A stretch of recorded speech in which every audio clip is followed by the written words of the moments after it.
दीपक education centre में आपका स्वागत है। बच्चों, आज हम लोग करने वाले हैं PYQ क्वेश्चन साइंस के। PYQ question previous years question करने वाले हैं साइंस का।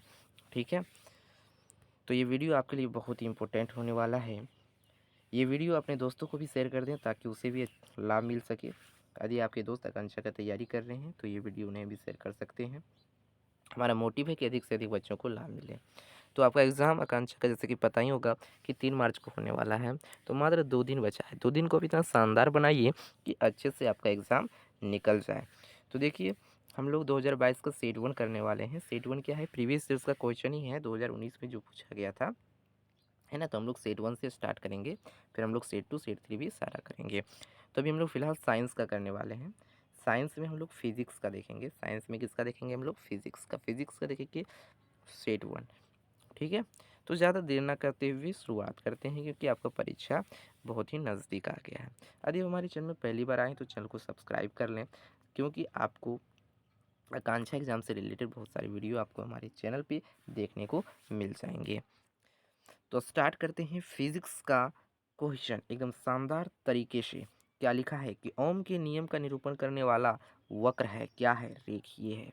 अगला, एक बंद परिपथ में वोल्टता, एक बंद परिपथ में वोल्ट तथा विद्युत धारा का अनुपात क्या होता है? स्थिर रहता है। क्या रहता है? स्थिर रहता है। अगला प्रश्न देखिए, निम्नलिखित में से कौन एक ऊर्जा स्रोत का प्रकार नहीं है? तो जो रियोस्टेट है ये ऊर्जा स्रोत का प्रकार नहीं है, बाकी बस सारा क्या है? ऊर्जा स्रोत का प्रकार है। अगला बहुत ही मजेदार क्वेश्चन, कह रहा है 2 ओम 3 ओम तथा 5 ओम के 3 प्रतिरोध को समांतर क्रम में जोड़ा गया है तो तुल्य प्रतिरोध, तो समांतर क्रम का तुल्य प्रतिरोध क्या होता है दोस्तों? याद कीजिए 1/r equal to R 1/r1 plus 1/r2 plus 1/r3, है ना? इसी तरह से चलता रहता है। तो इसी फॉर्मूले का यूज़ करके हम लोग क्या निकालेंगे? कुल तुल्य प्रतिरोध। तो फॉर्मूला अप्लाई कीजिए। 1/r1 कितना दिया है? 2 ओम प्लस 1/r2 कितना दिया है? 3 ओम प्लस 1/r3 कितना दिया है? 5 ओम दिया है। अब एलसीएम ले लीजिए, कितना आ जाएगा? एलसीएम 30 आ जाएगा। ऊपर में जोड़िए, यहाँ 15 हो जाएगा, यहाँ 3 टाइम्स 30 हो जाएगा, यहाँ 5 6 30, यानी ऊपर में कितना हो जाएगा? 31/30। तो देखिए 1/r equal to 1/r equal to कितना आ गया? 31/30। हमको चाहिए किसका? आर का वैल्यू। तो आर इक्वल टू क्या हो जाएगा? 30/31। ये देखिए ऑप्शन नंबर किस में है बाबू? ऑप्शन नंबर बी में है, तो ऑप्शन नंबर बी आपका हो जाएगा। ठीक है, यदि आप प्रीवियस का मॉडल पेपर नहीं निकाले हैं तो आप किसका प्रिंट निकाल लें, है ना, ताकि आपको पढ़ने में आसानी हो। और आप प्रिंट को निकाल के रखें और वीडियो को देखें, और आंसर आप क्या करें? लिखते जाएं एक उसी पेपर में, तो अच्छा रहेगा, बहुत ही फायदा होने वाला है। ठीक है, अगला क्वेश्चन देखिए क्या कर रहा है कि शक्ति की ऐसा इकाई क्या है? तो वाट है। क्या है? वाट है। अगला कह रहा है कि विद्युत आवेश के प्रवाह की दर कहलाती है, तो विद्युत धारा कहते हैं। क्या कहते हैं? विद्युत धारा कहते हैं। अगला, एक चालक तार का प्रतिरोध व्युत्क्रमानुपाती होता है। किसका व्युत्क्रमानुपाती होता है बाबू? अनुप्रस्थ छेद के क्षेत्रफल का। ठीक है, अगला प्रश्न देखिए, कह रहा है कि अवतल दर्पण में प्रतिबिंब का आकार निर्भर करता है। तो अवतल दर्पण में प्रतिबिंब का आकार किस पे निर्भर करता है? वस्तु की स्थिति पे। आप देख सकते हैं, आपने बनाया होगा अवतल दर्पण का। याद कीजिए कि यहाँ पोल होता है, यानी कि ध्रुव होता है, यहाँ मुख्य फोकस होता है, यहाँ वक्रता केंद्र होता है ना। यदि हम किसी वस्तु को यहाँ रखते हैं तो प्रतिबिंब कहाँ बनता है? यहाँ बन जाता है। यदि हम किसी को ये वक्रता केंद्र पे रखते हैं तो वक्रता केंद्र पर ही बनता है। और कैसा बनता है? समान साइज में बनता है। और यहाँ थोड़ा यहाँ रखते हैं तो इसका बनता है कहाँ? यहाँ है, थोड़ा छोटा बनता है। तो देखिए वस्तु यहाँ बड़ा बन रहा है, यहाँ छोटा बन रहा है। ये किस पे निर्भर कर रहा है? स्थिति पे। यहाँ रखें तो कुछ और बना, यहाँ रखें तो कुछ और, तो ये जगह पे निर्भर कर रहा है ना बाबू। तो क्या हो जाएगा? वस्तु की स्थिति पे। Option number 2। अगला देखिए, कह रहा है आवर्धक कांचों की शक्ति दिया जाता है। तो आवर्धक कांचों की शक्ति किससे दिया जाता है? 1+d/f के द्वारा। अगला कह रहा है कि मानव नेत्र में प्रतिबिंब तैयार होता है। कहाँ तैयार होता है? रेटिना पर तैयार होता है। अगला कह रहा है कि अपसारी लेंस के लिए फोकस दूरी, तो याद रख लो अपसारी लेंस के लिए फोकस दूरी क्या होता है? ऋणात्मक होता है। यदि अभिसारी लेंस के लिए फोकस दूरी पूछे, किसके लिए, अभिसारी लेंस के लिए, तो अभिसारी लेंस के लिए क्या होता है, धनात्मक होता है। अभिसारी लेंस के लिए क्या होता है, धनात्मक होता है। लेकिन पूछा किसके लिए, अपसारी लेंस के लिए। पूछा किसके लिए है, अपसारी लेंस के लिए, तो क्या हो जाएगा, ऋणात्मक हो जाएगा। Option number 2 is right. अगला कह रहा है कि खुरदरे सतहों द्वारा अपवर्तन परावर्तन कहलाता है। तो खुरदरे सतहों द्वारा परावर्तन क्या कहलाता है, अनियमित परावर्तन कहलाता है। क्या कहलाता है, अनियमित परावर्तन कहलाता है। ठीक है, अगला क्वेश्चन तो क्या कहलाता है, अनियमित परावर्तन। नेक्स्ट क्वेश्चन देखिए। नेक्स्ट क्वेश्चन कह रहा है कि अपवर्तन के दौरान वह मात्रा जो परिवर्तित नहीं होती है, अपवर्तन के दौरान वह मात्रा जो परिवर्तित नहीं होती क्या कहलाती है, आवृत्ति कहलाती है। ठीक है, अगला कह रहा है कि नेत्रिका की तुलना में यौगिक सूक्ष्मदर्शी में अभिदृश्य लेंस में है, तो अभिदृश्य लेंस में क्या है, छोटी फोकस दूरी है। अगला कह रहा है कि प्रिज्म समकोण प्रिज्म का एक कोण होता है, कितना होता है, 45 डिग्री। कितना होता है, 45 degree. Option number 2 is right. Next question देखिए। कह रहा लेंस द्वारा अपवर्तन के बाद मुख्य अक्ष के समांतर किरण गुजरती है। कह रहा लेंस के द्वारा, कोई भी लेंस हो, मान लीजिए हम उत्तल लेंस ले लिए, ये आपका क्या हो गया, प्रकाशिक केंद्र है ना। एक फोकस इधर होता है, एक फोकस इधर होता है ना। F1 F2 इसको कहते हैं। आधार है क्या ना, आधार है ना। अब कह रहा है कि मुख्य अक्ष के समांतर किरण गुजरती है अपवर्तन के बाद, तो कहाँ से, तो मुख्य अक्ष के समांतर जब जाती है तो ये फोकस के द्वारा, फोकस बिंदु के द्वारा और गुजरती है ना। याद करो, जब समांतर से गुजरते थे तो ये कहाँ से निकलता था, फोकस बिंदु द्वारा। कहाँ से, फोकस बिंदु द्वारा। तो ऑप्शन नंबर क्या हो जाएगा आपका, 3, फोकस बिंदु द्वारा। अगला कह रहा है किसी लेंस की शक्ति 2 डायोप्टर है, तो उसकी फोकस दूरी क्या होगी। तो पावर कितना दिया है, 2 डायोप्टर। आपने पढ़ा है पावर इक्वल टू क्या होता है, 1/f इक्वल टू कितना दिया है, 2 डायोप्टर। तो 1/f को ले जाएंगे कहाँ, यहाँ, और तो आ जाएगा यहाँ। तो 1/2 इक्वल टू क्या हो जाएगा, f। तो f इक्वल टू क्या आ जाएगा, 0.5 पर मीटर। 0.5 पर मीटर किस में दिया है, option number first. Next question, आपतन कौन था, अपवर्तन कौन का अनुपात, स्नेल का नियम। क्या है, स्नेल का नियम। Next next question, next question देखिए। इंद्रधनुष तैयार होता है जब प्रकाश किरण परावर्तित होता है लाखों वर्षा बिंदुओं से। अगला करा है कि अपवर्तनांक का ऐसा इकाई क्या है, कोई इकाई नहीं है।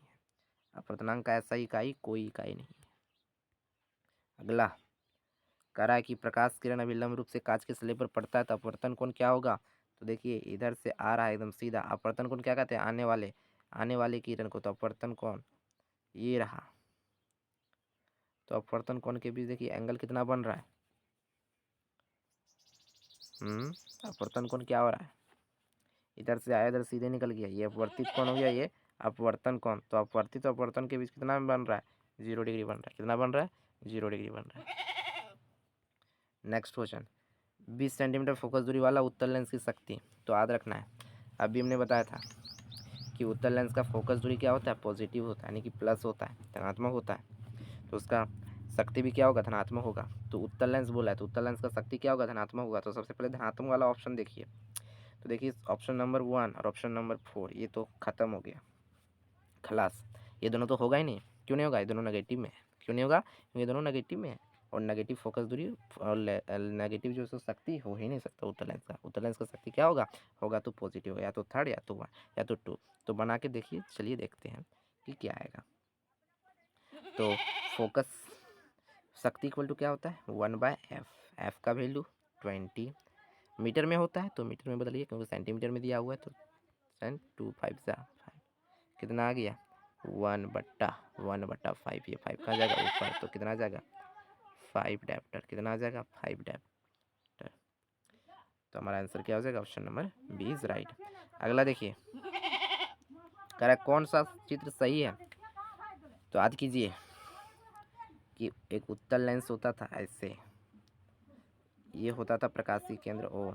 आप यहाँ से किरण को इस तरह से गुजारते थे, एकदम बहुत सारी किरण को इस तरह से गुजारते थे, है ना, पास करते थे। कहाँ से पास करता था, ऐसे ऐसे ऐसे अपवर्तन के बाद ऐसे जाता था, इसको क्या बोल देते हैं, मुख्य फोकस, है ना। तो ऐसे जाता था। तो ये चित्र, इस तरह का चित्र देखिए किस में है, ऑप्शन नंबर देखिए फर्स्ट में। तो क्या हो जाएगा, फर्स्ट इज राइट हो जाएगा। नेक्स्ट प्रश्न फटाफट, क्वेश्चन अभी बहुत सारा बाकी है। कह रहा किसी विद्युत धारावाही सीधी लंबी प्रणालिका के भीतर चुंबकीय क्षेत्र क्या होता है, सभी बिंदुओं पर समान होता है। क्या होता है, सभी बिंदुओं पर समान होता है। अगला देखिए, कह रहा ट्रैफिक संकेतों में लाल प्रकाश का प्रयोग होता है। तो ट्रैफिक संकेत में लाल प्रकाश का प्रयोग किसके लिए होता है, लाल प्रकाश सबसे कम प्रकटित होता है ना।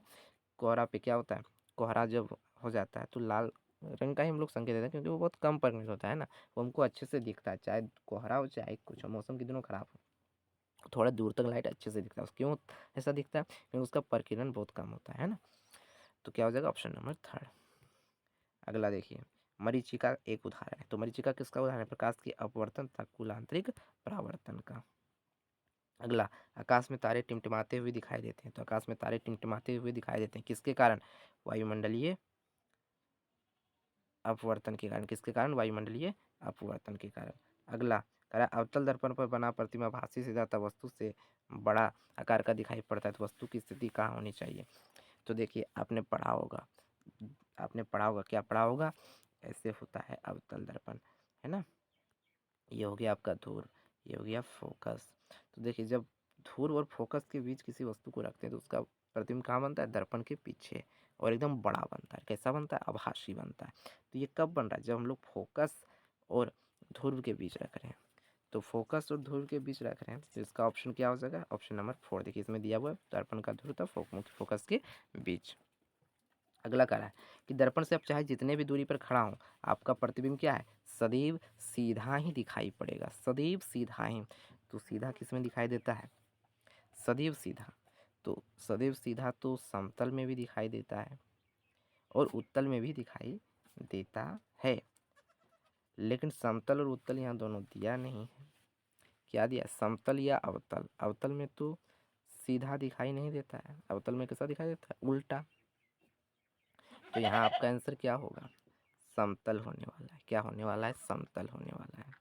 अगला देखिए, एक प्रायोगिक विद्युत मोटर में कुंडली को कहा जाता है, कुंडली को क्या कहते हैं, आर्मेचर कहते हैं। क्या कहते हैं, आर्मेचर कहते हैं।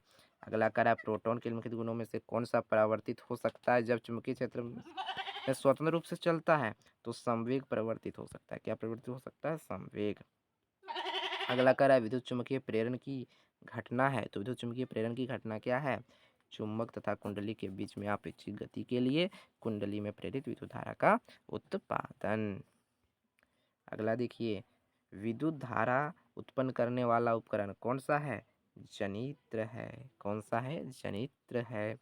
लघु पथन के समय परिपथ में धारा, लघु पथन के समय परिपथ में धारा क्या होता है, भारी रूप से बढ़ जाता है। क्या होता है, भारी रूप से बढ़ जाता है।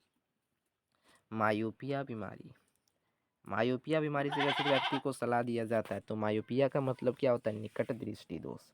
और निकट दृष्टि दोष क्या होता है कि निकट की वस्तु को ही दिखाई नहीं देगा। निकट दृष्टि दोष में क्या है कि निकट दृष्टि दोष में क्या है कि निकट की वस्तु दिखाई देगा लेकिन दूर की वस्तु दिखाई नहीं देगा, उल्टा। निकट दृष्टि दोष में क्या है, निकट की वस्तु दिखाई देगा लेकिन दूर की वस्तु को दिखाई नहीं देगा। तो दूर की वस्तु को दिखने के लिए कौन सा लेंस हम लोग यूज करेंगे, मायोपिया बीमारी से ग्रसित व्यक्ति के लिए अवतल लेंस का प्रयोग करेंगे। किसका प्रयोग करेंगे, अवतल लेंस का। अगला देखिए, करा एक प्रतिरोध वाले प्रतिरोधक में बहुत ही नगण्य प्रतिरोध वाले तार 5 वोल्ट की बैटरी से जोड़ा जाता है। तो प्रतिरोध में प्रवाहित धारा इतना है, कितना, 0.4 एम्पियर। तो बैटरी द्वारा कुल उत्पादित शक्ति तो आपको दिया क्या गया, सबसे पहले उसको लिखिए। आर दिया है कितना, 6.2 ओम। और क्या दिया है, वोल्ट दिया है कितना, 5 वोल्ट। भी इक्वल टू, और क्या दिया है, आई इक्वल टू दिया है 0.4 एम्पियर।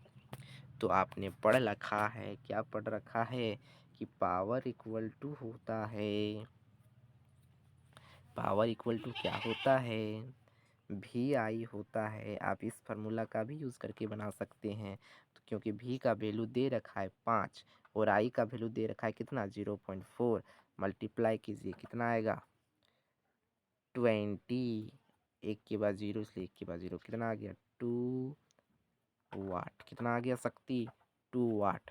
तो आपका राइट आंसर क्या हो जाएगा ऑप्शन नंबर 1 है ना। आप इस फार्मूला से भी बना सकते हैं power equal to I square R से भी, ये भी आपका आंसर सही आएगा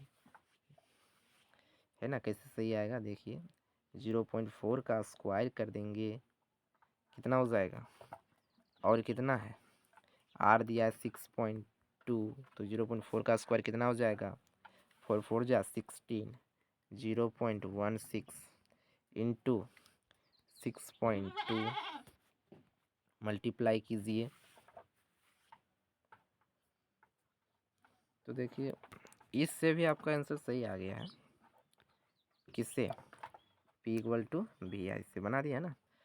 5 दिया था और आई दिया था 0.4 तो कितना आ गया था 2 वाट। कितना आ गया शक्ति 2 वाट। तो आपका right answer option number first हो जाएगा 2 वाट। ठीक है चलिए ज़्यादा लेट ना करते हुए फटाफट बढ़ते हैं। कह रहा तापक्रम बढ़ाने पर किसी चालक का प्रतिरोध, तो आपको पता ही होगा कि टेम्परेचर जो होता है वो क्या होता है डायरेक्टली प्रोपोर्शनल होता है किसका प्रतिरोध का। किसका होता है प्रतिरोध का। टेम्परेचर बढ़ा तो प्रतिरोध बढ़ा, टेम्परेचर घटा तो प्रतिरोध घटा।